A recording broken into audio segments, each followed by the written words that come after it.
Have you ever been afraid to try something because you knew that you didn't have any skills at that particular thing and that you might look stupid if you tried and failed?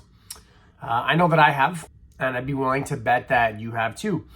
I remember even when I was like 3 or 4 years old, the first time I had put on skates and hockey equipment and stepped onto the ice, I wasn't afraid of falling, but I was hesitant because I was afraid of looking stupid. Even at like 4 years old, I was afraid of failing, and that's exactly what happened. I stepped on the ice and I fell, and the coach was looking right at me, and I felt embarrassed. Some other kids were skating around the ice already, and clearly they already knew how to skate, and I did not.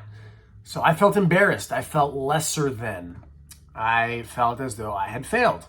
But then afterwards, I remember this so well, and I will for the rest of my life. There was a moment that I'm lucky to have experienced, and it is a bit of a core story for me.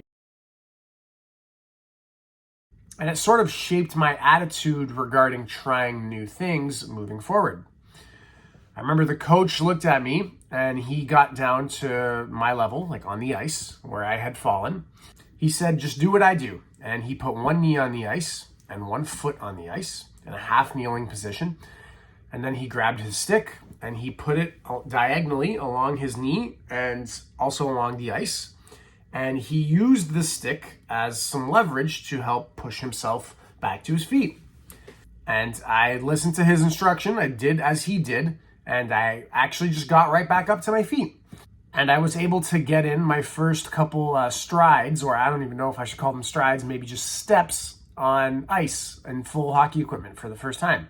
And that was really a defining moment, because moving forward, even just like as a young kid, I remembered that experience and recalled that when I try something new, I'm probably going to fail very hard the first time, and then I'm going to learn from there. And that's perfectly okay. That is perfectly natural. In fact, I shouldn't expect anything else. Like, I'm not going to be good at anything right away without practicing it first. And I'm forever grateful to my parents for putting me in hockey so young, not only because I loved playing as a kid and to this day still play, but also because I learned that very valuable lesson at a young age. And then I wasn't as scared to try new things going forward, because I knew I'm going to suck at first, but I had a realistic expectation. And I wasn't as scared of, being embarrassed and failing as I might have otherwise been. So this brings me to the concept of the video. You have to be willing to be a fool to become a master. This is because whenever you're trying to improve in anything, it could be your social skills, it could be a physical skill, say learning how to play a sport or maybe a martial art.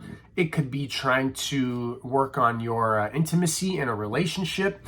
Whatever it may be, you have to embrace the fact that you are not going to be good at it when you first start trying to make improvements. You have to be willing to suck at it. You have to be willing to be a fool. And sure, that might come with some embarrassment if people are watching you try to develop this skill for the first time. Maybe, in a relationship, you're trying to develop certain skill. You're showing your vulnerability for the first time, and, that feels vulnerable. You might feel a sense of embarrassment with that. But I promise you, any of those emotions that might come with exposing yourself as a fool are going to be much, much better than the trade-off of not willing to be a fool. And that trade-off is not developing any of the skills that you would otherwise develop. If you want to get good at anything, if you want to make progress, if you want to achieve mastery, you have to first be willing to become a fool. And this isn't even just like on the first day that you're learning something new. I've trained jiu-jitsu for a few hundred hours now on the mats, and there's still some new techniques sometimes that I go and watch my instructor do, and then I try to do them, and I'm like turning myself upside down the wrong way. And sometimes it's a little bit embarrassing, but that's how you get better. You're never going to be able to execute if you don't practice. So this is a pretty straightforward concept. It's a short video for today.